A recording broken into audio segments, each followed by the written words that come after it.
Hello बच्चों, welcome back to A square classes. Today we are continue our fourth lecture on solution and colligative property. अब तक हम लोगों ने vapour pressure देख लिया था। लास्ट लेक्चर में हमने वेपर प्रेशर देखा था, इवापोरेशन देखा था and evaporation in A close container देखा था, और लास्ट में हम लोगों ने फिर देखा था difference between evaporation and boiling point, फिर देखा था vapour pressure of pure solvent. जब हम लोग मोल फ्रैक्शन पढ़ रहे थे तभी मैंने कहा था कि खुद से हम लोग एक एजम्पशन लेते हैं कि सॉल्वेंट को हम लोगों ने कैपिटल ए से डिनोट किया था एंड सॉल्यूट को कैपिटल बी से डिनोट किया था।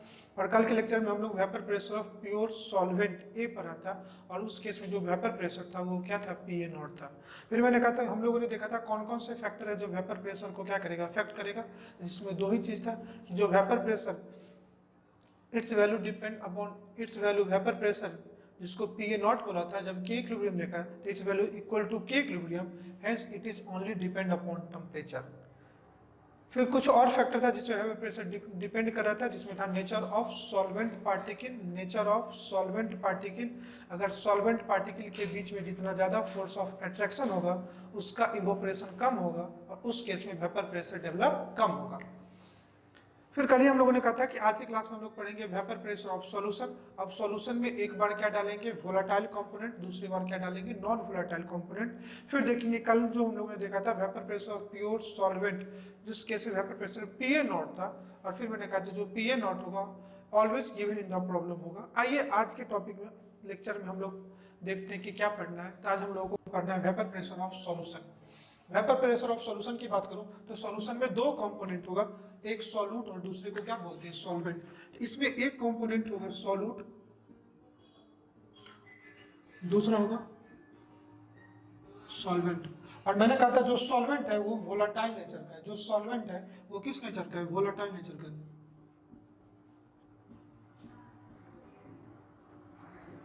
जो सॉल्वेंट है वो वोलाटाइल नेचर का है, और सॉल्यूट दो टाइप्स के हो सकते हैं, ये वोलाटाइल भी हो सकते हैं और दूसरा नॉन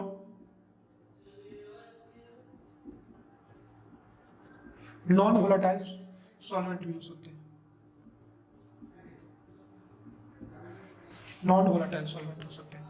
तो आज हम लोग दोनों केस देखेंगे, एक बार में केस देखते हैं विथ नॉन वोलाटाइल सॉल्यूट, दूसरे बार में केस देखते हैं विथ वोलाटाइल सॉल्यूट। तो आइए हम लोग देखते हैं case one. Vapour pressure of solution having NVS, NVS को मैं बोल देता हूं नॉन वोलाटाइल सॉल्यूट को शॉर्ट में क्या बोलते हैं, एनवीएस। और इसी को अगर आप बोलना चाहते हो तो इसी को आप बोल सकते हो राउट्स लॉ।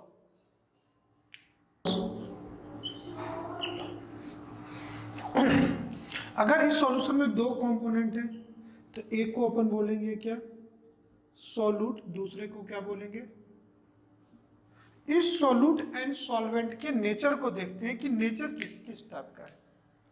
अगर इसके नेचर की बात करूं, सॉल्यूट है ये नॉन वोलाटाइल है,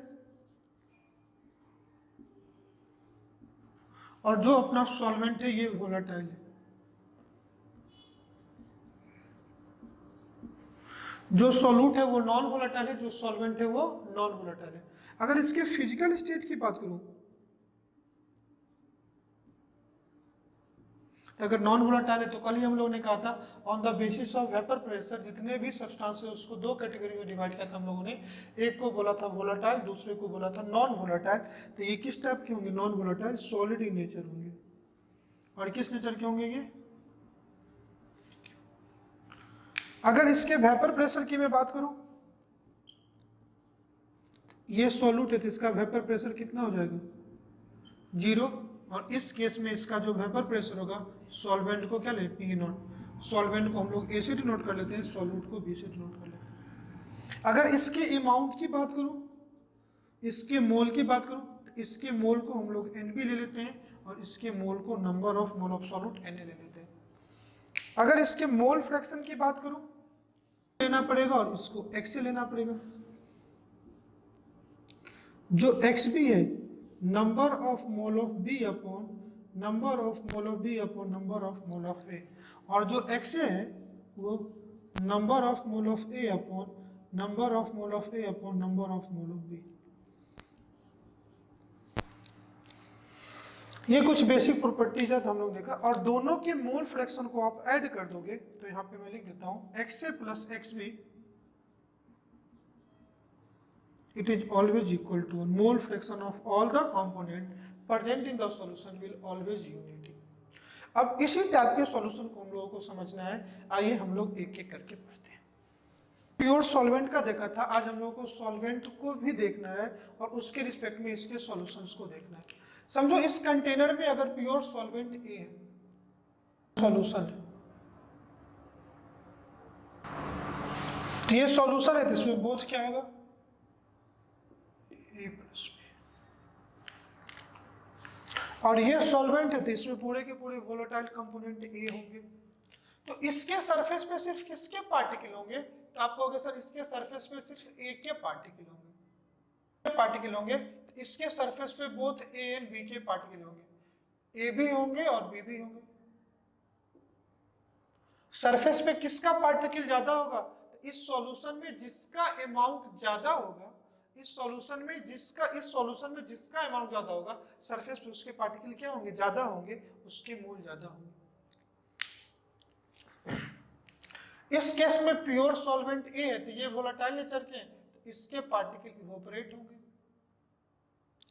तो यहाँ पे एक इक्विलिब्रियम एस्टेब्लिश करेगा, जो ऊपर की तरफ जाएंगे ये होंगे इवोपरेशन, जो नीचे की तरफ आएंगे ये होंगे कंडेंसेशन। और अगर ये फिनोमेना एक क्लोज कंटेनर में हो रहा है, if container should be close, तो यहाँ पे जो प्रेशर डेवलप होगा, कल हम लोगों ने देखा था, उसी को बोलते हैं वेपर प्रेशर, जिसको PA नॉट। क्लियर है? ये कल के लेक्चर में हम लोगों ने देखा था कि यहाँ पे जो प्रेशर डेवलप होगा उसी को क्या बोलते हैं, vapour pressure of pure solvent A. मैं लिख देता हूँ, PA को बोलते हैं, PA नॉट को बोलते हैं vapour pressure of pure solvent A. और ये ऑलवेज गिवन, ये गिवन होगा आपको।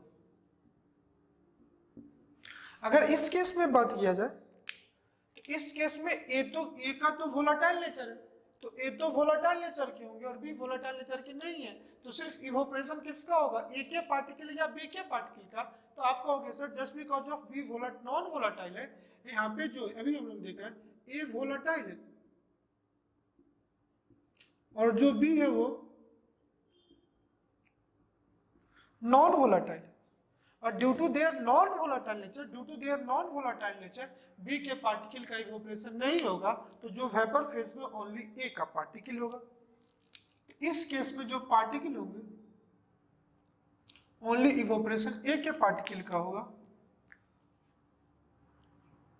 और इस केस में अब सिर्फ किसके वेपर होंगे, ए के वेपर होंगे, यहाँ पे सिर्फ ए के वेपर होंगे। तो होगा क्या कि अब जो ये वेपर प्रेशर ए बना, क्या ये उतना ही बनेगा जितना ई का बनेगा, तो आप कहोगे सर यहाँ पे क्या हुआ कि due to presence of non volatile solute surface area कम हो गया। अब सरफेस एरिया कम होने से हुआ क्या, इवोपरेशन कम हो गया एंड वेपर प्रेशर क्या हो गया, कम हो गया। तो इस केस में जो यहाँ पे कुछ प्रेशर डेवलप होगा, यहाँ पे भी एक इक्विलिब्रियम एस्टेब्लिश करेगा, ये कंडेंसेशन होगा, ये इवोपरेशन होगा। लेकिन इस केस में यहाँ पे जो वेपर प्रेशर होगा उसको क्या अपन PA नॉट बोलेंगे, तो आप कहोगे नहीं सर इस केस में PA नॉट नहीं बोलेंगे, ये प्योर सॉल्वेंट था इसलिए इसको vapour pressure of pure solvent ये बोला। अब ये सॉल्यूशन है तो यहाँ पे जो भी प्रेशर होगा उसको बोलेंगे वेपर प्रेशर ऑफ सॉल्यूशन, और वेपर प्रेशर ऑफ जो सॉल्यूशन होगा ये PA के बराबर होगा। PA क्या है, PA है vapour pressure of A in solution, या इसी को मैं कह सकता हूं वेपर प्रेशर ऑफ सॉल्यूशन। आप खुद देखो यहाँ पे कि due to addition of non volatile solute in a given solution vapour pressure decreases. क्यों डिक्रीज हो रहा है, क्योंकि सरफेस पे पहले सिर्फ एक ही पार्टिकल थे, अब नॉन वोलेटाइल कंपोनेंट बी के आने से, मैं ब्लैक पेन से दिखा देता हूँ, नॉन वोलेटाइल कंपोनेंट बी के आने से अब सरफेस एरिया कम हो गया, और यहाँ जो प्रेशर डेवलप हुआ ये प्रेशर ये पहले से क्या हो गया, कम हो गया। इस केस में बात करूं, जो PA नॉट है वो ग्रेटर देन होगा किससे, पीए से, जो यहाँ पे वेपर प्रेशर ऑफ सॉल्यूशन है ये क्या हो गया, कम हो गया। और इसी को हम लोग बोलते हैं राउट्स लॉ। राउट्स लॉ ने कहा था कि किसी भी सॉल्यूशन में अगर नॉन वोलेटाइल कंपोनेंट है, इन ए solution of non-volatile solution vapor pressure is due to volatile component only। यहाँ पे जो भी प्रेशर डेवलप हो रहा है वो एक ही वजह से डेवलप हो रहा है। और राउट्स लॉ का स्टेटमेंट ही है कि किसी भी solution of non volatile solute, इसमें जो वेपर प्रेशर है due to volatile component only, और सॉल्यूशन फेज में वोलेटाइल कंपोनेंट का अमाउंट जितना ज्यादा होगा उसका वेपर प्रेशर यहाँ पे क्या होगा, ज्यादा होगा। That means vapour pressure of solution is directly proportional to volatile component in this solution. मैं यहाँ पे राउट्स लॉ का स्टेटमेंट लिखता हूँ। अब देखिए राउट्स लॉ जो मैंने समझाया हुआ ये vapour pressure of any volatile component, इस केस में वोलेटाइल कंपोनेंट कौन सा है, vapour pressure of any volatile component, इसलिए मैंने इसको क्या लिखा, P. Vapour pressure of A in solution, in a solution is directly proportional to mole fraction of that component, is directly proportional to vapour pressure of any volatile component in a solution is directly proportional to mole fraction of the component. ये कौन सा component है, volatile component है in the solution. या इसी को दूसरे language में आप कहोगे तो vapour pressure of solution containing non-volatile solute is only because of solvent, वही तो volatile है, and it is directly proportional to mole fraction of solvent in the solution। अगर आप इसी को देखोगे तो इसी स्टेटमेंट को अगर मैं इधर डिराइव करूं तो जो वेपर प्रेशर है is directly proportional to mole fraction of A, अभी हम लोग देखा था, is directly proportional to mole fraction of A। और XA क्या है, तो number of mole of A plus number of mole of A upon number of mole of A upon number of mole of A का mole upon total mole. अब देखना इसी constant को हटाने के लिए मैं क्या लिख सकता हूँ, पीए इज इक्वल टू के इंटू एक्स। इसी प्रोपोर्शनलिटी कांस्टेंट को हटाने के लिए मैंने क्या ले लिया, के। इसी प्रोपोर्शनलिटी कांस्टेंट को हटाने के लिए मैंने क्या ले लिया, के। अब ध्यान से देखना, if XA is equal to 1, सोचो ये XA की वैल्यू 1 के बराबर कब होगी, जब NB क्या हो जाए, 0। और NB 0 हो गया मतलब सॉल्यूशन में से सॉल्यूट को आपने हटा दिया तो क्या बचा, प्योर सॉल्वेंट। और प्योर सॉल्वेंट है उस केस में जो वेपर प्रेशर ऑफ सॉल्यूशन होगा वो PA0 के बराबर होगा। तो अगर XA 1 हो जाए तो जो क्या हो जाएगा, PA किसकी इक्वल हो जाएगा, PA0 की। इसी में आप डाल दो PA किसकी इक्वल हो जाएगा, PA0 के। तो क्या हो जाएगा, PA0 is equal to k into 1। तो इससे k की वैल्यू किसकी इक्वल आ गई, PA0। अब इस k की वैल्यू को इस इक्वेशन में डाल दो, इस इक्वेशन में डालोगे तो PA is equal to PA0 into X. काफी खूबसूरत सा रिलेशन आपको राउट्स लॉ का गया। PA क्या है, PA क्या है, ये vapour pressure of A in solution. PA0 क्या है, vapour pressure of pure solvent. और XA क्या है, मोल फ्रैक्शन। PA क्या है, वेपर प्रेशर ऑफ सॉल्यूशन, या इसी को मैं कह सकता हूं vapour pressure of A in solution. PA0 क्या है, vapour pressure of pure solvent A. और XA क्या है, mole fraction, mole fraction of solvent. और XA की वैल्यू किसकी करोगे, Na upon Na plus NB। तो कभी भी किसी भी सॉल्यूशन में आपको किसी एक कंपोनेंट का आपको प्रेशर निकालना पड़े, आगे हम लोग इसी का सेकंड टाइप देखेंगे, तो जब दोनों कंपोनेंट वोलेटाइल हो जाए तो फिर PA को पार्शियल प्रेशर ऑफ A भी बोल सकते हैं। तो जिसका पार्शियल प्रेशर निकालना है उसी के वेपर प्रेशर को उसके मोल फ्रैक्शन से मल्टीप्लाई कर दो, ये पार्शियल प्रेशर निकल जाएगा। यही तो डाल्टन्स लॉ था। आई होप ये आपको समझ में होगा कि वेपर प्रेशर ऑफ सॉल्यूशन के केस में कैसे निकालते हैं। तो जब भी राउट्स लॉ ने कहा कि अगर किसी सॉल्यूशन में एक कंपोनेंट नॉन वोलेटाइल है तो उस केस में जो वेपर प्रेशर ऑफ सॉल्यूशन होगा ये ड्यू टू वोलेटाइल कंपोनेंट होगा, और जो वेपर प्रेशर ऑफ सॉल्यूशन जो होगा वो directly proportional to volatile mole fraction of volatile component. Okay, ये पूरी कहानी आपको समझ में आई होगी। आइए हम लोग इसी का केस 2 देखते हैं जब सॉल्यूट एंड सॉल्वेंट दोनों वोलेटाइल नेचर का। Case 2, solution containing volatile. समझो अगर ये सॉल्यूशन है इसके दो पार्ट होंगे, एक को आप लोगे सॉल्यूट, दूसरे को क्या लोगे, सॉल्वेंट, सॉल्वेंट को बी से डिनोट कर दो, सॉल्यूट को ए से। तो इसका नेचर कैसा होगा, नेचर देखते हैं। तो ये भी वोलाटाइल है और ये भी वोलाटाइल है। अगर फिजिकल स्टेट की बात कर दें तो ये भी लिक्विड होगा और ये भी लिक्विड होगा। ओके, समझ में आ रहा होगा। अगर वेपर प्रेशर की बात करें तो इसका भी कुछ ना कुछ वेपर प्रेशर होगा। सॉल्यूट है तो प्योर फेज, सॉल्यूट को हम लोगों ने बी लिया था और सॉल्वेंट को ई लिया था। तो इसका जो होगा ये पीबी नॉट होगा प्योर फेज में, और ये क्या हो जाएगा, पीए नॉट होगा। अगर आपको दिमाग में बैठाना है तो डाल दो ना मिल्क एंड वाटर, एग्जाम्पल के फॉर पे ले लूं मिल्क एंड वाटर। जो मोल होगा उसको एनबी बोलेंगे, इसका जो मोल है इसको एनबी बोलेंगे। अगर मोल फ्रैक्शन की बात कर लो तो इसको कितना बोलेंगे, एक्स बी, इसको कितना बोलेंगे, एक्स। ये एक्स बी किसके इक्वल होगा, NB upon number of mole of A upon number of mole of B. और दोनों के मोल फ्रैक्शन को ऐड कर दो तो X A plus x be always किसके इक्वल होगा, मोल fraction of all the component will always unity. इस केस में ए भी वोलेटाइल है, बी भी वोलेटाइल है, दोनों वोलेटाइल है। तो अब सरफेस पे ए के भी पार्टिकल होंगे, सरफेस पे बी के भी पार्टिकल होंगे। वेपर फेज में ए के भी एटम मॉलिक्यूल जाएंगे, बी के भी एटम जाएंगे, दोनों के पार्टिकल लिक्विड टू वेपर में जाएंगे। वेपर फेज में ए भी होगा बी भी होगा। अब जो ज्यादा वोलेटाइल होगा उसके पार्टिकल ज्यादा जाएंगे।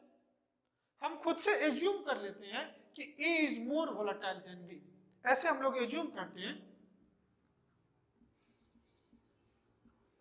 एज्यूम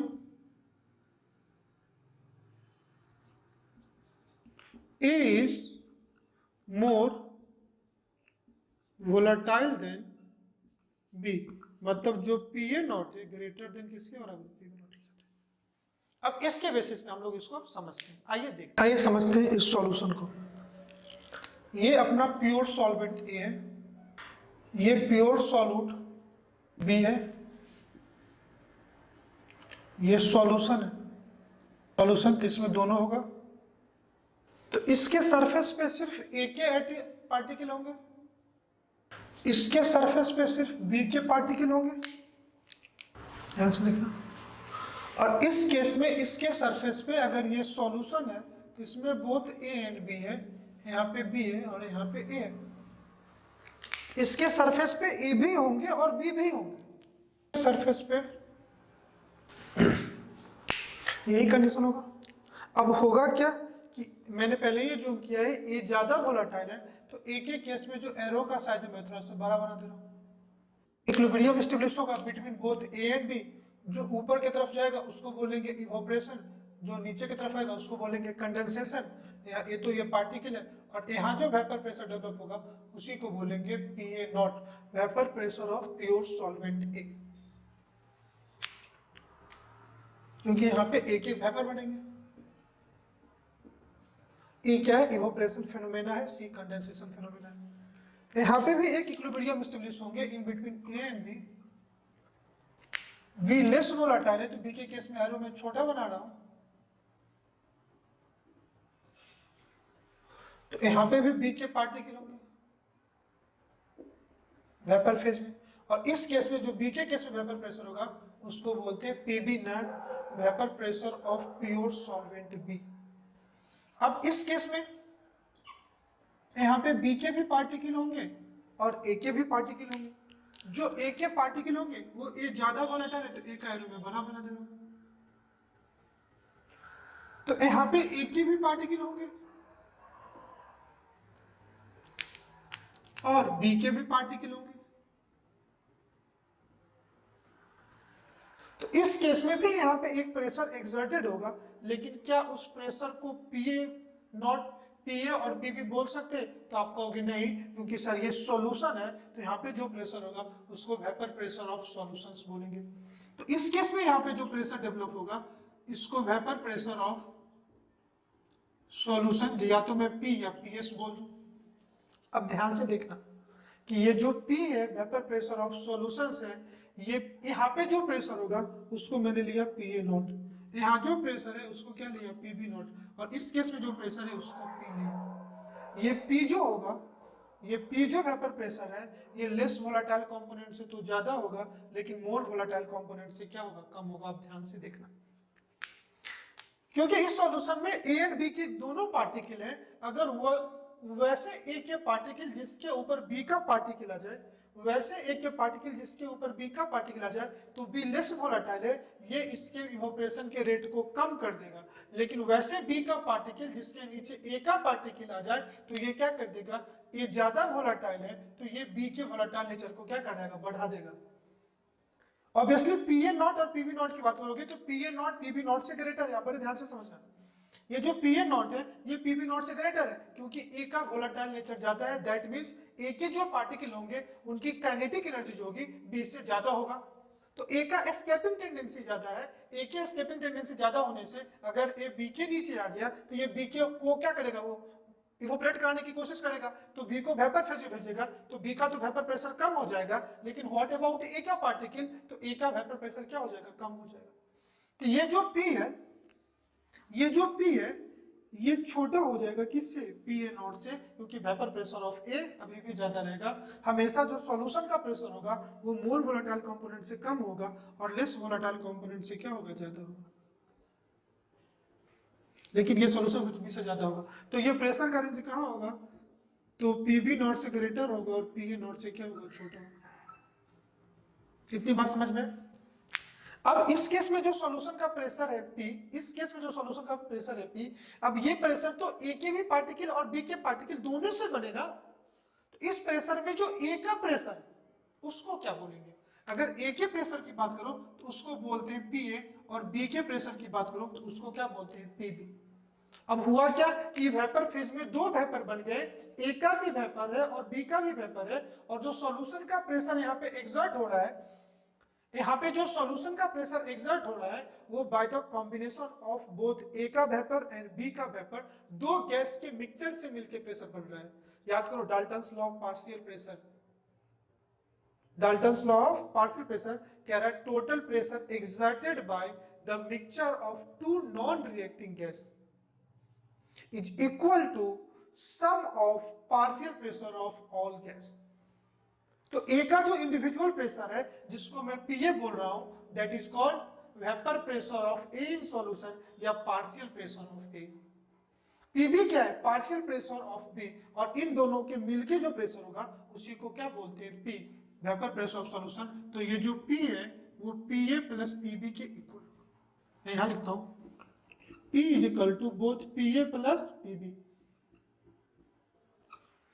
PA क्या है, vapour pressure of A in solution, PB क्या है, vapour pressure of B in solution, या इसी को पार्शियल प्रेशर ऑफ A और पार्शियल प्रेशर ऑफ B बोल सकते हैं। P क्या है, vapour pressure of solution, PB not क्या है, vapour pressure of pure solvent in B, vapour pressure of pure solvent B, और PA क्या है, vapour pressure of pure solvent A।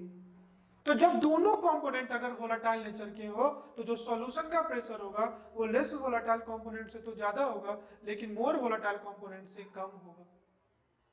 और उस केस में हम लोग लगाएंगे Dalton's law of partial pressure, Dalton's law of partial pressure, क्योंकि वेपर फेज में ए के भी पार्टिकल होंगे, बी के भी पार्टिकल होंगे, ए से भी कुछ प्रेशर एक्सर्टेड होगा, बी से भी कुछ प्रेशर एक्सर्टेड होगा, और दोनों का प्रेशर मिल करके देगा वेपर प्रेशर ऑफ सॉल्यूशन।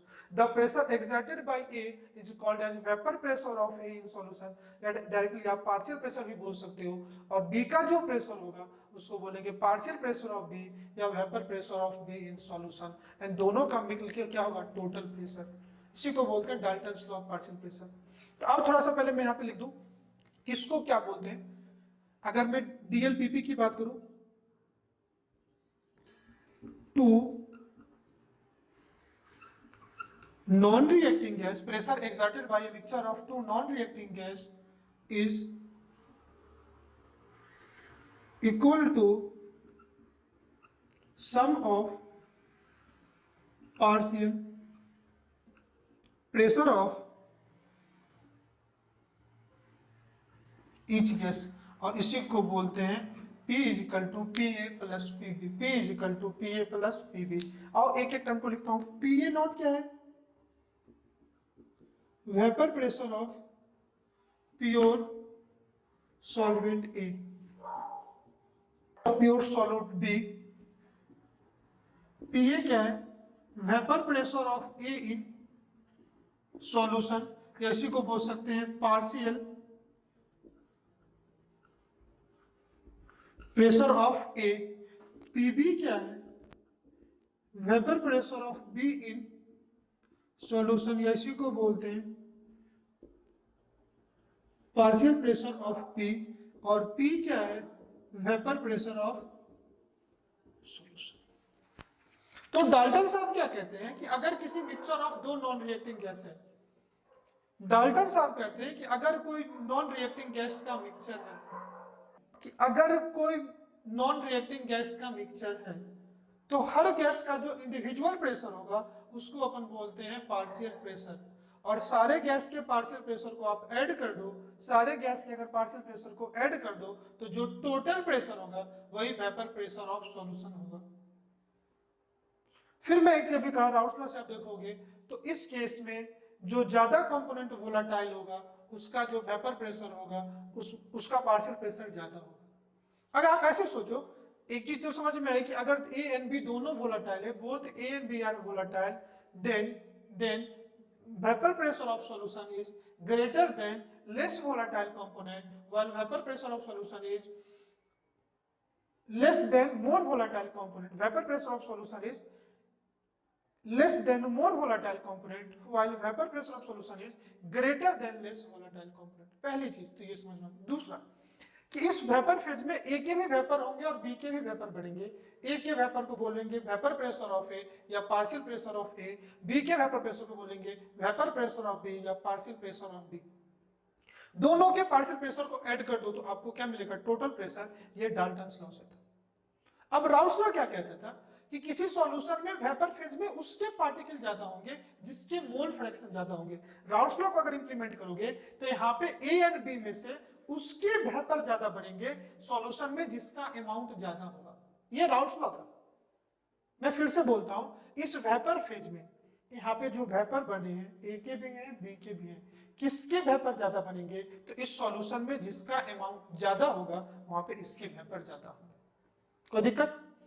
आइए इसी डाल्टन्स लॉ पे हम लोग सॉल्यूशन प्रेशर निकालते हैं, पी निकालते हैं। पीबी, पी ए क्या है? Partial pressure of P, P B क्या है? Partial pressure of B. From, यहां पे भी लिखता हूं, from D N P P, Dalton's law of partial pressure, जिसका पार्शियल प्रेशर आपको निकालना है, क्या करो? टोटल प्रेशर को उसके मोल फ्रैक्शन से मल्टीप्लाई कर दो। टोटल प्रेशर इनटू मोल। कोई दिक्कत? अब पीए को क्या लिख सकते हो? फ्रॉम, जो इससे पहले वाले केस में फ्रॉम राउल्स लॉ। पीए क्या था? पीए नॉट इनटू एक्स है, जिसका पार्शियल प्रेशर निकालना है उसके क्या करो? प्योर फेज के प्रेशर को उसके वेपर उसके मोल फ्रैक्शन से मल्टीप्लाई कर दो। ये राउल्स लॉ, ये डाल्टन्स लॉ। फिर दोनों में कंपेयर करेंगे अगले केस में। पहले यहाँ पे देखते हैं पीए को क्या लिख सकता हूं? PA is equal to PA naught into X है, एंड पीबी को क्या लिख सकता हूं? Similarly PB naught into X B. ये हम लोग निकाल चुके थे पहले वाले केस में, वो सॉल्यूशन जिसमें नॉन वोलेटाइल सॉल्यूट ऐड था। सिमिलरली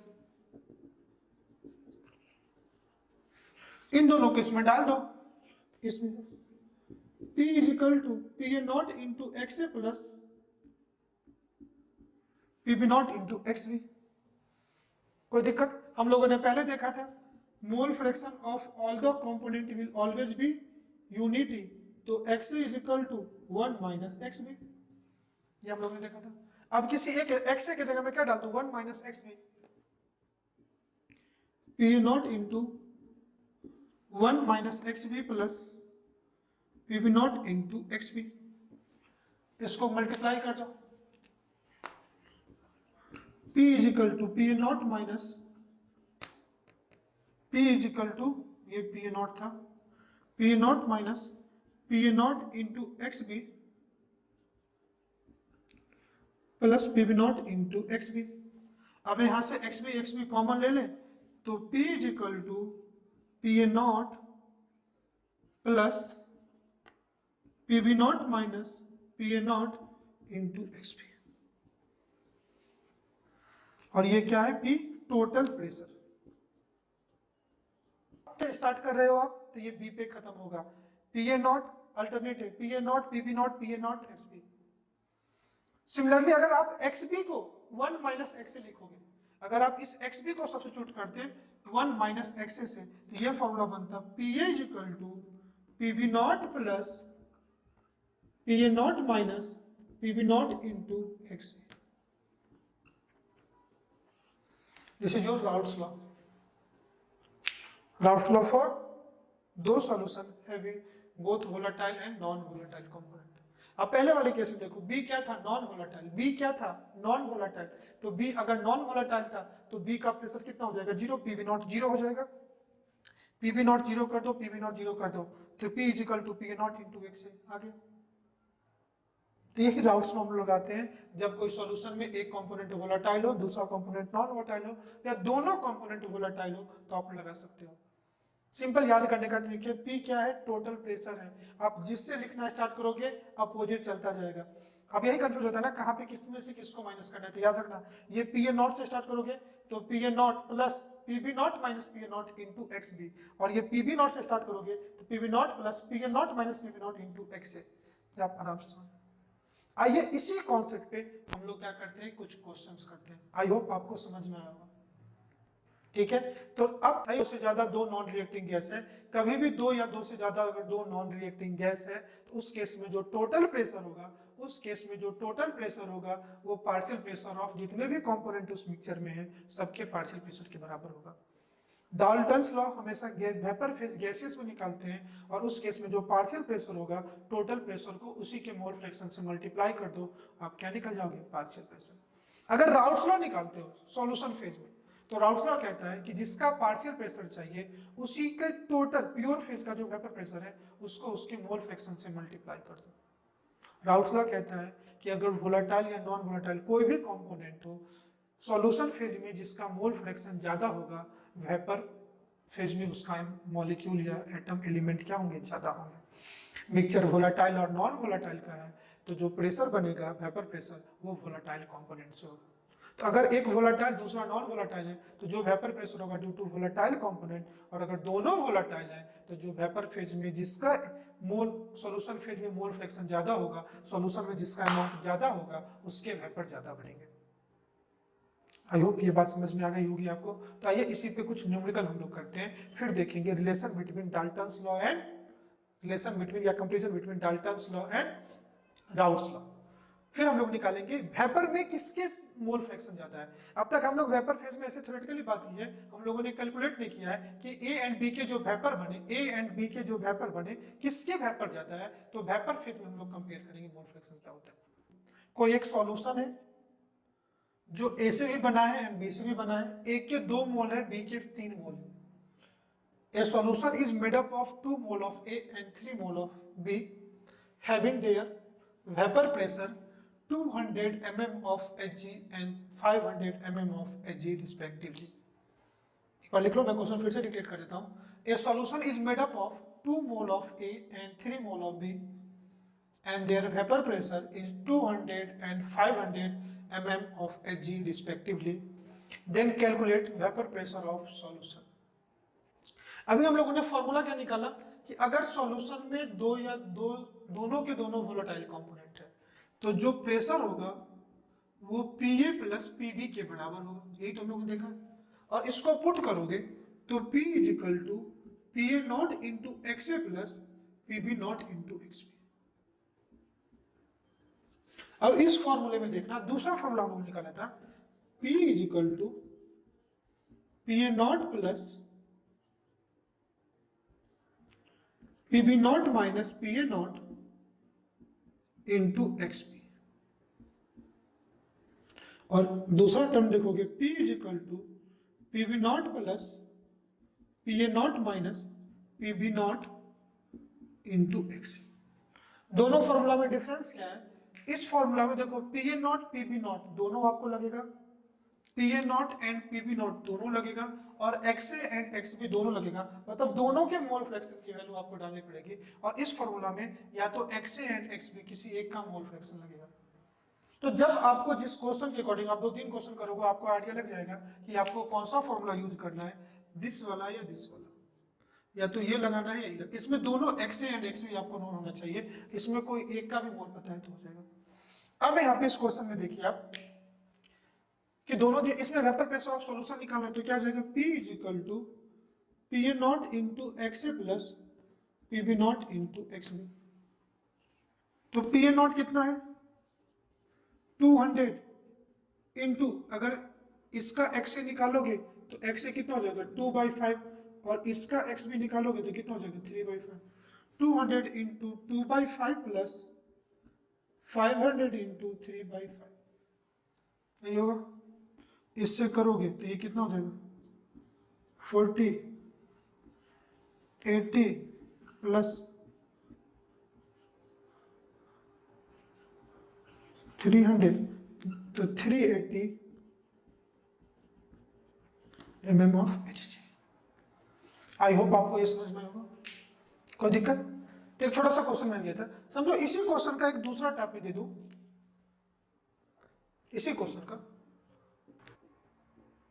420 mm ऑफ Hg कह रहा है, जो सॉल्यूशन का वेपर प्रेशर है वो 420 mm ऑफ Hg है, तो आप मोल फ्रैक्शन ऑफ A बताओ, और दूसरा निकल जाएगा तो मोल फ्रैक्शन ऑफ B भी निकाल सकते हो। अब इस क्वेश्चन और उस क्वेश्चन में ताल्लुकात दोनों में रिलेशन क्या है कि अभी भी ये सॉल्यूशन कहीं ना कहीं A एंड B से ही बनाओ, A एंड B से ही बनाओ, और अगर same solute and same solvent है तो उसका वेपर प्रेशर तो सेम होगा। इट मींस जो पी ए नॉट होगा इसकी वैल्यू 200 होगी, और जो पी बी नॉट होगी इसकी वैल्यू 500 होगी। और इस क्वेश्चन में अगर आप इस फॉर्मूले को लगाओगे तो 2 अननोन होगा, और इस क्वेश्चन में अगर इस फॉर्मूले को लगाओगे तो 1 अननोन होगा। तो आप इस फॉर्मूले से आप आराम से सॉल्व कर सकते हो। अब देखो P B naught into P A naught पहला वाला लगा दे, इस केस में अगर आप लगाओगे P is equal to P A naught plus P B naught minus P A naught into X A, तो पी ए नॉट की वैल्यू कितनी है 200 plus 500 minus 200 into X A की वैल्यू निकालना है तो एक्स ए। अब ये कितना है P की वैल्यू 420, 420 माइनस 20 कितना जाएगा 220 is equal to 500 minus 200 300 into X A, तो X A is equal to कितना गया 2/3, और अगर एक्स ए 2/3 है तो इससे आप एक्स बी निकाल लो, एक्स बी कितना हो जाएगा 1 माइनस 2/3, एक्स बी हो जाएगा 1 माइनस 2/3, ये कितना जाएगा 1/3। Vapour pressure of two liquid P and Q, P and Q का वेपर प्रेशर दिया, देखो इसलिए मैंने बोल दिया था जब भी किसी सॉल्यूट एंड सॉल्वेंट का आपको वेपर प्रेशर दिया हुआ है दैट मीन्स उसका प्योर फॉर्म में दिया हुआ है, P A naught and P B naught दिया हुआ है, यहाँ पे पी एंड क्यू है, that means P P naught कितना है 80 एंड पी क्यू नॉट कितना है 60 mm ऑफ Hg। कह रहा है बाय मिक्सिंग 3 मोल ऑफ में, तो number of mole of P कितना है 3 एंड 2 मोल ऑफ Q, तो number of mole of Q कितना है 2। आप आराम से समझना, क्वेश्चन में गिवन क्या है पहले तो आप उसको आराम से समझना और फिर देखना कि पूछ क्या रहा है। तो ऑब्वियसली दो सॉल्यूशन के दो कंपोनेंट P एंड Q है, दोनों के मोल दे दिए हैं, दोनों के वेपर प्रेशर दे दिए हैं, तो एक ही चीज बच्चा पूछ सकता है वेपर प्रेशर ऑफ सॉल्यूशन। क्या पूछ सकता है वेपर प्रेशर ऑफ सॉल्यूशन। तो पहले इसके मोल फ्रैक्शन निकालो, मोल फ्रैक्शन ऑफ ए 3/3 + 2 तो कितना हो गया 3/5, तो इसका मैं लिख दूं mole fraction of Q X Q is equal to कितना 2/5, लगा दो formula P is equal to P A naught into X A plus P B naught into X B. तो यहाँ पे सॉरी मैंने ए बी लिख दिया, आप पी क्यू लिख लेना, तो कितना हो जाएगा 80 इंटू 3/5 प्लस 60 इंटू 2/5। अब देख लो ना, ये कौन सा स्टैंडर्ड का क्वेश्चन हो गया, 6-7 स्टैंडर्ड का न्यूमेरिकल है, आप सॉल्व नहीं कर लोगे। 72 आसान लगा ना क्वेश्चन? आपको लगा ना कितना आसान है? नीट में पूछा हुआ क्वेश्चन है, ऐसे टाइप के क्वेश्चन आते हैं। आप आराम से धीरे धीरे कॉन्सेप्ट को पढ़ते जाओ, आ जाओ। हाँ, डिफरेंस क्या था कि उस क्वेश्चन में नीट का पूछा हुआ क्वेश्चन था तो आपको डायरेक्टली मोल फ्रैक्शन दे दिए, ज्यादा मोल का यूज नहीं किया। और यही क्वेश्चन जेई ने पूछा तो थोड़ा सा आपको कॉन्सेप्ट लगा दिया, मोल फ्रैक्शन, मोल कॉन्सेप्ट का हम लोग पढ़ चुके हैं। कह रहे two volatile component A and B, फिर ए एंड बी दो वोलाटाइल कंपोनेंट है, और देखो उसके प्रेशर दिए हुए हैं, तो आपके दिए हुए हैं पी ए नॉट कितना है 300 एंड पी बी नॉट कितना है 500 mm ऑफ एच रिस्पेक्टिवली। कह रहा है molar mass of A and B, इस केस में मोल ना दे करके मोलर मास दे दिया हुआ है। दैट मीन्स अगर मास ऑफ ए की बात करेंगे तो ये दिया हुआ है 50, और मास ऑफ बी की बात करेंगे तो ये दिया हुआ है क्या 200, और इसका वेपर प्रेशर दिया हुआ है। तो कह रहा है सॉल्यूशन का वेपर प्रेशर बताओ। पहला equal mass of A and B are given, और दूसरा कह रहा है equal mole of A and B. अब कह रहा है पहला, चलो पहले सेकेंड पार्ट को सॉल्व करते हैं, सॉल्यूशन ऑफ सेकेंड पार्ट। कह रहा है इक्वल मोल दिए हुए हैं, मतलब जितने मोल ए के होंगे उतने ही मोल क्या होंगे बी करके होंगे। बड़े ध्यान से देखना, तो number of mole of A अगर x लेते हो तो number of mole of B कितना हो जाएगा x, तो इसका मोल फ्रैक्शन कितना हो जाएगा x upon x plus x, तो कितना हो जाएगा x/2, और इसका मोल फ्रैक्शन कितना हो जाएगा x/2। सिंपल है, अगर दोनों के मोल इक्वल है, ध्यान से देखो ना, राउल्ट ने कहा था दोनों के मोल इक्वल है तो दोनों के वेपर इक्वल होंगे, मतलब जो वेपर प्रेशर होगा दोनों का हाफ हाफ होगा, एवरेज होगा। तो जब भी मोल इक्वल है, सेम इस टाइप के क्वेश्चन मैंने मोल कॉन्सेप्ट में भी आपको कराया है कि अगर इक्वल मोल है तो एवरेज होगा एटॉमिक वेट। याद करो, वहां पे मैंने एवरेज एटॉमिक वेट या एवरेज मॉलिक्यूलर वेट पढ़ाया था आपको। तो इस केस में जो मोल वेपर प्रेशर होंगे ये दोनों का क्या होगा एवरेज होगा। तो 1 x क्यों लेना, अगर मैं इसको 1 ले लूं तो ये कितना हो जाएगा 1/2, और इसको 1 ले लूं तो ये कितना हो जाएगा 1/2। तो जो वेपर प्रेशर होगा, वेपर प्रेशर ऑफ सॉल्यूशन होगा तो कितना हो जाएगा 300 इंटू 1/2 प्लस 500 इंटू 1/2, तो सीधा सीधा ये आ जाएगा कितना 400। कोई दिक्कत है? ये समझ में आ गया आपको? अब आइए इसी का दूसरा पार्ट देखते हैं। कह रहा है इक्वल वेट आर गिवन, क्या गिवन है दोनों के वेट इक्वल है, दोनों के वेट इक्वल है, तो इसके भी वेट अगर x ग्राम ले लो और इसके भी वेट x ग्राम करो, आप कहोगे सर ये दोनों कौन सा वेट है, ये इसके मॉलिक्यूलर वेट है। याद है मैंने पहले लेक्चर में कहा था कि घर में चीनी तो डब्बा भर के है, क्या चाय का मीठापन वो एक डब्बे चीनी से होगा? नहीं, आप जितना चीनी उस सॉल्यूशन में चाय में डाल लो स्वीटनेस तो उससे आएगी ना।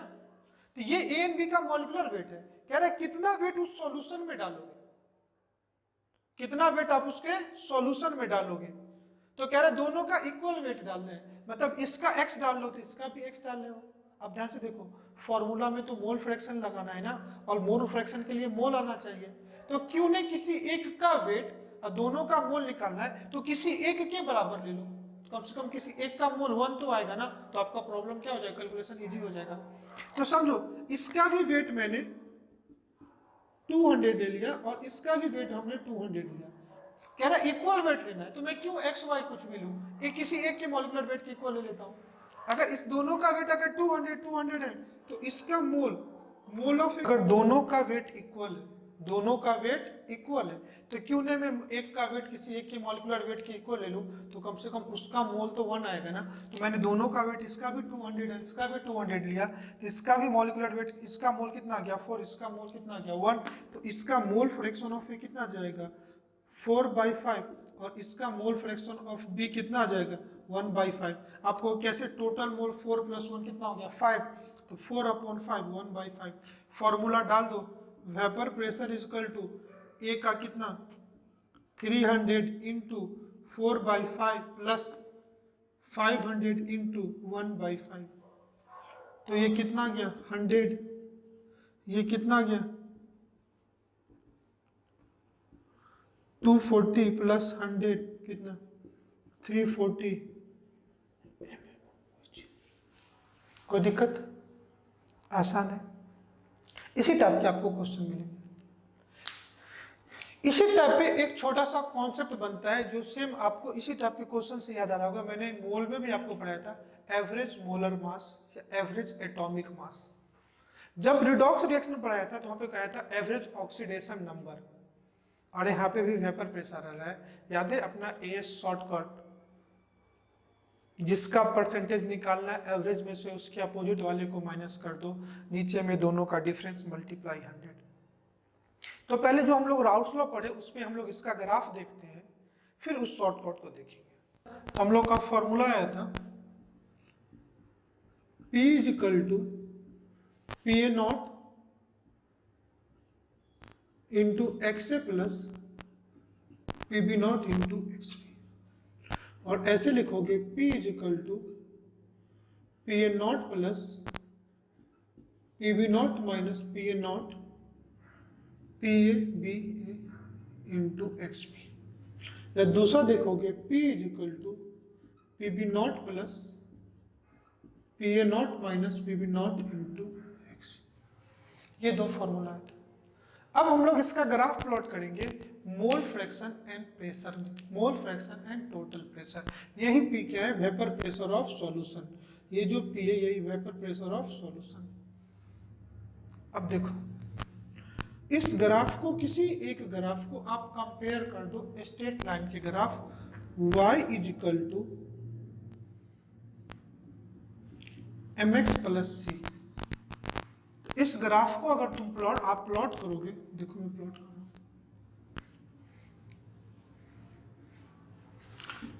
इस एक्सिस पे लेता हूं प्रेशर और इस एक्सिस पे लेता हूं मोल फ्रैक्शन। अब ध्यान से देखना, हर कुछ एक एक चीज में आपको समझा रहा हूं।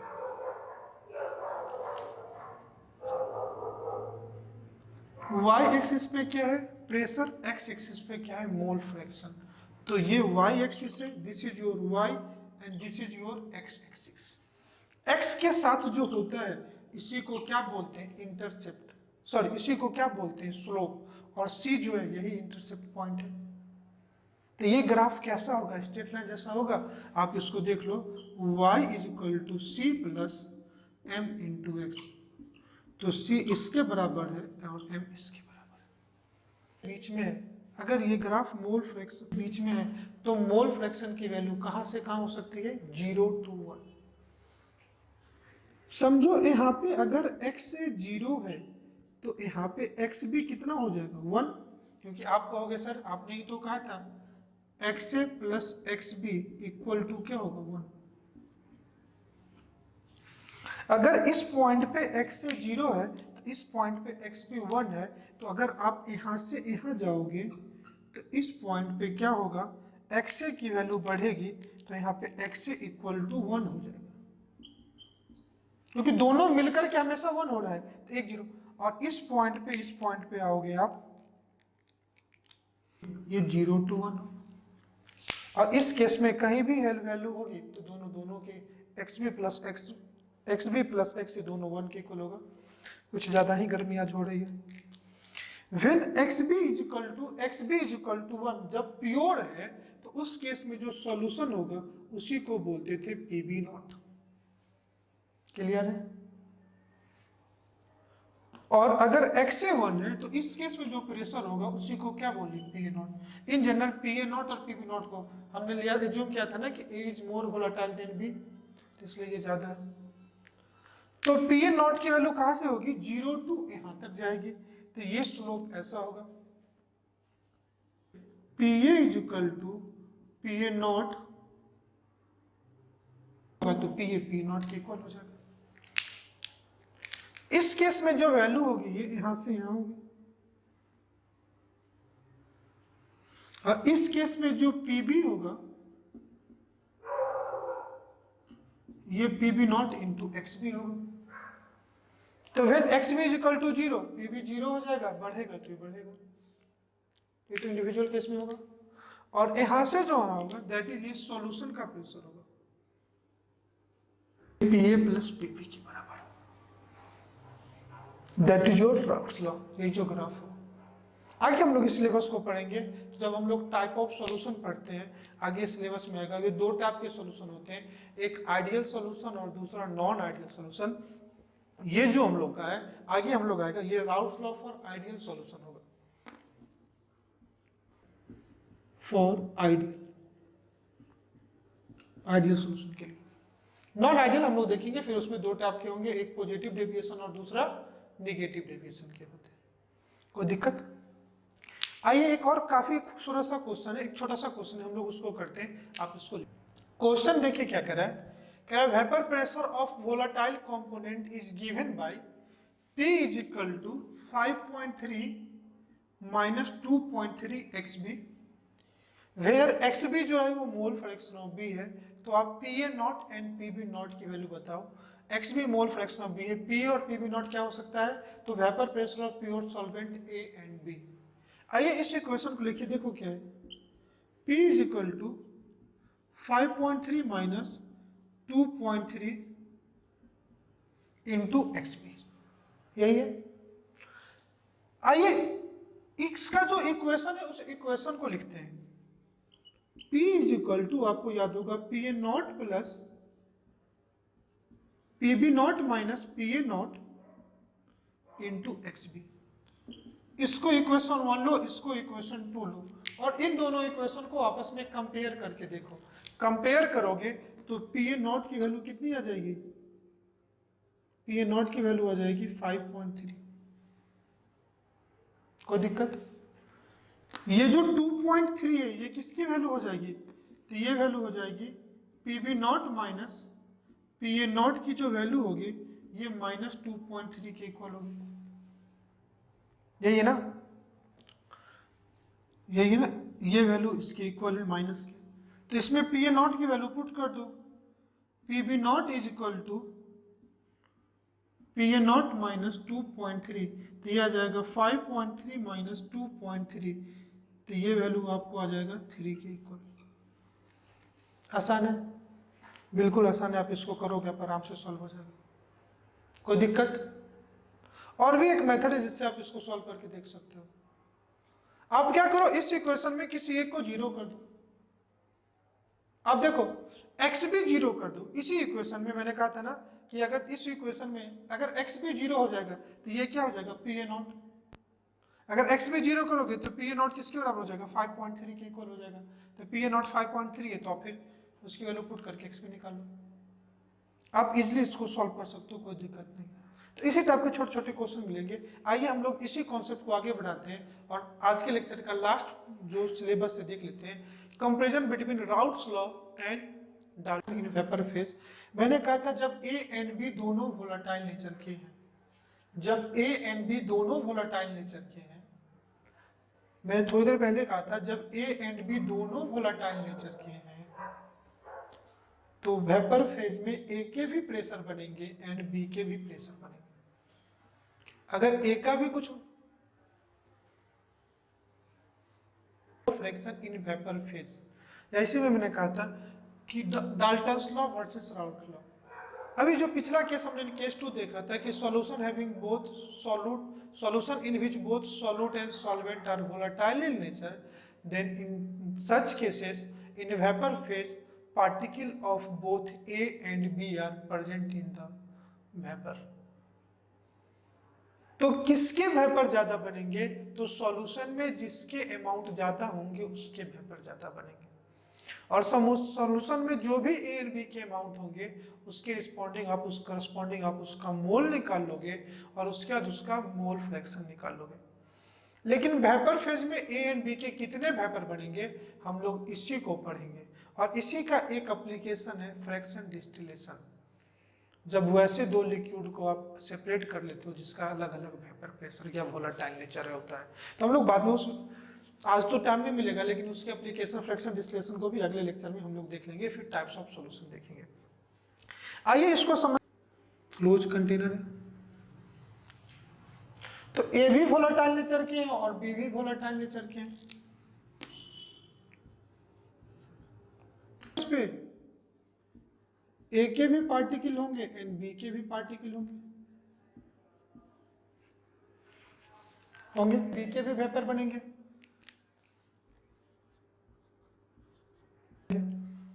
यहाँ पे ये लिक्विड फेज में और यहाँ पे ये वेपर, तो ए के भी वेपर बने और बी के भी वेपर बने, कोई दिक्कत?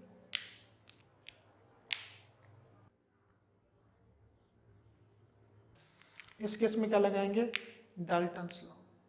तो इस ए एंड बी का अमाउंट सॉल्यूशन फेज में जो होगा उसको Na एंड Nb बोलते हैं, mole of A and mole of B, और उसके करस्पॉन्डिंग Xa एंड Xb बोलते हैं। लेकिन यहाँ पे जो प्रेशर बना P वो किसके इक्वल है? Pa plus Pb। लेकिन A का जो अमाउंट इन वेपर फेज में है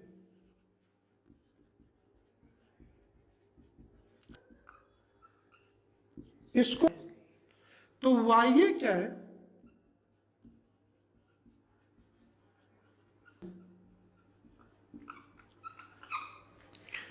तो मोल, मैं फेज लिख देता हूं तो वेपर प्रेशर लगेगा।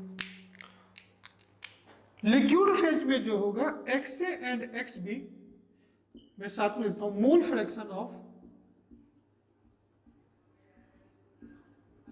इन लिक्विड से अच्छा सॉल्यूशन फेज लिख दो, इन सॉल्यूशन फेज, कोई दिक्कत? तो सॉल्यूशन फेज में जो Xa एंड Xb है ये क्या होंगे? Equal to 1। ये Xa एंड Xb है ये इक्वल टू क्या होंगे? 1। आप इसको राउल्स लॉ से देखो, इस ए एंड बी का जो प्रेशर गिवन होगा, ये यहाँ पे Pa not and Pb not, ये तो ऑलवेज गिवन होगा। आपसे Ya एंड Yb पूछेगा, उसकी वैल्यू कैसे निकालते हैं हम लोग इसको समझते हैं। अब जब इसको आप समझोगे तो लगा दो पहले राउल्स लॉ। आप राउल्स लॉ लगाते हो तो राउल्स लॉ क्या होगा? Pa is equal to naught into Xa and Pb is equal to Pb naught into Xb, और डायरेक्टली पुट कर दो यहाँ पे, तो P is equal to Pa naught into Xa plus Pb naught into Xb। ये Raoult's law. अगर आप Dalton's law लगा दो, डाल्टन्स लॉ क्या था? Partial pressure is equal to mole fraction into total pressure into mole fraction. Dalton's law के according अगर मैं पार्शियल प्रेशर निकालूं तो partial pressure of A in vapour phase is equal to mole fraction of A into total pressure P। Total pressure P यही तो है vapour phase में, कोई दिक्कत? अगर डाल्टन्स लॉ ए पे लगा दो तो ए का पार्शियल प्रेशर कितना है? Pa। तो partial pressure of A in vapour phase is equal to total pressure P, solution phase में टोटल प्रेशर कितना है? P इनटू ए का मोल फ्रैक्शन Y है, तो ये कितना हो जाएगा? Ya into P। और सिमिलरली अगर Pb की बात करोगे तो Pb is equal to Yb into P। इस Pa के जगह पे इस वैल्यू को आप डाल दो, इस Pa के जगह इस वैल्यू को आप डाल दो, इस वैल्यू को, तो क्या हो जाएगा? Pa naught into Xa is equal to Ya into P। तो अपने को चाहिए क्या? Ya। तो Ya इज इक्वल टू क्या हो जाएगा? Ya इज इक्वल टू होगा naught upon P into Xa। अगर इस वैल्यू को डाल दो Pa नॉट इंटू Xa, तो Pa naught into Xa is equal to Ya into P, तो Ya इज इक्वल टू क्या जाएगा? Pa naught into Xa by P। Similarly इस Pv की जगह इस वैल्यू को पुट कर दो तो क्या हो जाएगा? Into Xb is equal to Yb into P। तो यहां से Yb की वैल्यू क्या आ जाएगी? Into Xb by P। 1 ले लो, इसको इक्वेशन 2 ले लो, इक्वेशन 1 ले लो और इसको इक्वेशन क्या ले लो? 2 ले लो, कोई दिक्कत? तो आइए हम लोग Ya एंड Yb की वैल्यू को आगे पुट करके एक इक्वेशन निकाल लेते हैं। To Pa naught into Xa by P और Yb is equal to Pb naught into Xb by P। इससे Xa की वैल्यू निकालते हैं। इस इक्वेशन के करॉस्पॉन्डिंग अगर XA की वैल्यू निकालो, XA की वैल्यू, तो XA इजिकल टू क्या होगा, YA into P by PA naught, और इस इक्वेशन से XB की वैल्यू निकालो तो ये आ जाएगा YB इंटू P। XB किसके इक्वल होता है, 1, पुट कर दो इसी में वैल्यू को। XA प्लस XB किसके इक्वल होता है, 1, तो इन दोनों को आप पुट करोगे तो ये आ जाएगा YA into P by plus into P naught equal to 1। यहां से PP को कॉमन ले लो तो PP उधर आके कितना हो जाएगा, 1 बाई P, तो ये इक्वेशन हो जाएगा YA अपॉन PA नॉट, ये mole fraction of X and Y है, किसके टर्म में, टोटल प्रेशर के टर्म में। तो आपसे जनरली अगर पूछेगा भी क्वेश्चन तो यही पूछा हुआ क्वेश्चन है कि डायरेक्टली आपसे क्या पूछा है, mole fraction of A and B in vapour phase. YA and YB क्या है, mole fraction of A and B in vapour phase, तो mole fraction of A in vapour phase equal to हो जाएगा mole fraction vapour pressure of A into mole fraction A upon total pressure, ठीक है। और ये mole fraction of B in vapour phase क्या हो जाएगा, mole fraction vapour pressure of B into mole fraction of B upon total pressure. तो कभी भी अगर आपको वेपर फेज में मोल फ्रैक्शन पूछे, कभी भी वेपर फेज में मोल फ्रैक्शन जिस भी कंपोनेंट का पूछे, तो उसके वेपर प्रेशर को उसी के मोल फ्रैक्शन से आप मल्टीप्लाई करोगे अपॉन टोटल प्रेशर। एक बार फिर से रिकॉल कराता हूं, वेपर फेज में किसी भी कंपोनेंट का अगर आपसे मोल फ्रैक्शन पूछे, जैसे मोल fraction of A in vapour phase पूछे, तो vapour pressure of A into mole fraction of A in liquid phase upon total pressure. आप सिंपल इस फॉर्मूले को याद रखना। आई होप आपको ये समझ में आया होगा। तो आइए इसी पे बेस्ड में एक दो क्वेश्चन करा देता हूँ। What is the mole ratio of benzene and टॉलिन in vapour phase. Vapour phase में आपको बेंजीन एंड टॉलिन का क्या निकालना है,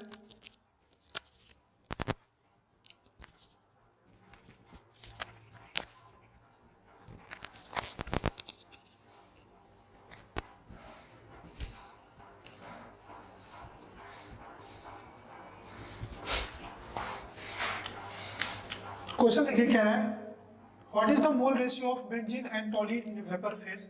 मतलब आपको YB एंड YT लेना है, ये मोल फ्रैक्शन ऑफ बेंजीन है, ये मोल फ्रैक्शन ऑफ टॉलिन निकालना है।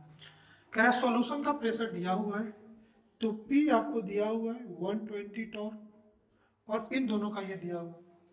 तो अगर सॉल्यूशन फेज में आप YB एंड YT निकालोगे, तो जिसका सॉल्यूशन फेज में हम लोग मोल फ्रैक्शन निकालते हैं तो उसी का क्या लेते हैं, YB नॉट, जिसका वेपर फेज में मोल फ्रैक्शन निकालेंगे उसके मोल फ्रैक्शन को उसी के प्रेशर से मल्टीप्लाई करके नीचे टोटल प्रेशर होगा। और YT के लिए लिखे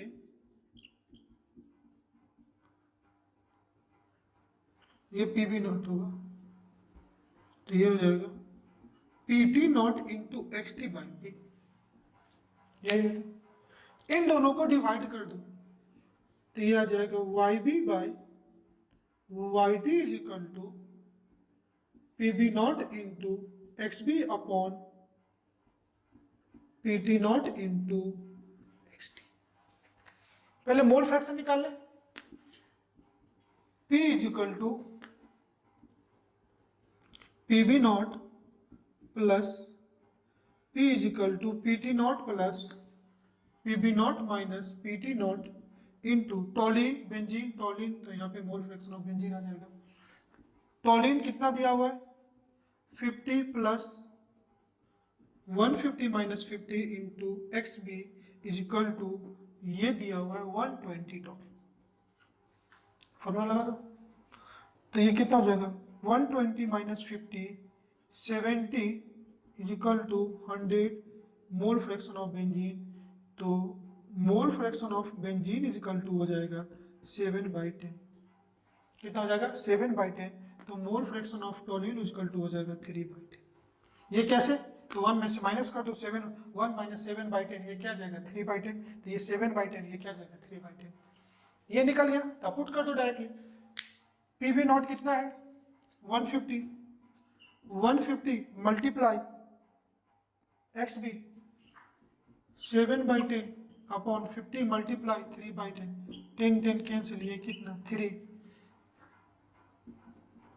Y B by Y T is equal to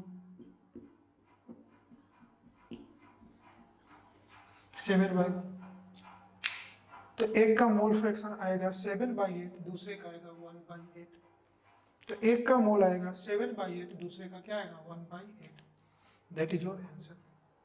ठीक है, तो आज हम लोग को थोड़ा इस पे और क्वेश्चन करना था और इसी का एक एप्लीकेशन पढ़ना था, mole fraction, fraction of mole in different fraction of mole in vapour phase. फिर उस वेपर को फर्दर कंडेंस करेंगे, तो इसी का एप्लीकेशन था फ्रैक्शन डिस्टिलेशन।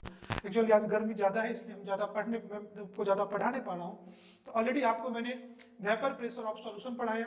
एक सॉल्यूशन वो जिसमें मैंने वोलाटाइल सॉल्यूट डाला, दूसरा सॉल्यूशन वो जिसमें नॉन वोलाटाइल सॉल्यूट डाला। दोनों के केस में क्या फॉर्मूला था, तो आप याद रखना कि अगर फिर से मैं बता देता हूँ कि अगर किसी सॉल्यूशन में दोनों वोलाटाइल कंपोनेंट है तो वेपर फेज में दोनों के पार्टिकल होंगे और उस केस में जो प्रेशर होगा वो दोनों के पार्शियल प्रेशर के सम के बराबर होगा। अगर दोनों वोलाटाइल कंपोनेंट है तो वेपर फेज में दोनों के पार्टिकल जाएंगे, तो आपको वेपर फेज में भी दोनों के मोल फ्रैक्शन पूछ सकते हैं, जो भी जिस पे हम लोगों ने भी रिसेंटली क्वेश्चन किया। कोई दिक्कत? कल इसी पे कुछ अपना शॉर्टकट जो मोल कॉन्सेप्ट हम लोग पढ़े थे उसी को इम्प्लीमेंट करके कैलकुलेशन को थोड़ा और इजी करेंगे और इसी पे कुछ और बेहतर क्वेश्चन करेंगे। ठीक है, और नेक्स्ट क्लास में फिर हम लोग स्टार्ट करेंगे type of solution on the basis of method of formation of solution. Solution को दो टाइप के सॉल्यूशन में दो टाइप में हम लोग क्लासीफाई करेंगे, एक को बोलेंगे आइडियल सॉल्यूशन, दूसरे को बोलेंगे नॉन आइडियल सॉल्यूशन। वैसे भी लोग पढ़ते हैं कि वैसे वो सॉल्यूशन जो राउल्स लॉ को फॉलो करेगा उसको आइडियल बोलते हैं और जो राउल्स लॉ को फॉलो नहीं करेगा उसको क्या बोलते हैं, नॉन आइडियल सॉल्यूशन। हम लोग बेसिकली देखेंगे कि किस बेसिस पे आइडियल नॉन आइडियल देते हैं। तो method of process of formation of solution वो हम लोग क्लास में पढ़ेंगे। आज की क्लास का कुछ और अच्छे क्वेश्चन जो जेई के कराने हैं मुझे, मैं अगले लेक्चर में आपको कराऊंगा और एक छोटा सा इसी को एप्लीकेशन को मैं पढ़ाऊंगा, that is called fraction distillation. I hope आज का लेक्चर आपको काफी समझ में आया होगा। हमने कुछ अच्छे कॉन्सेप्ट भी पढ़े, कुछ न्यूमेरिकल भी किए। तो आपको अगर ये लेक्चर समझ में आया तो आप मुझे कमेंट करके बताइएगा कि ये लेक्चर आपको कैसा लगा। अगर लेक्चर पसंद आए तो आप इसको लाइक करिएगा, शेयर करिएगा अपने दोस्तों के साथ भी। Thank you. थैंक्स।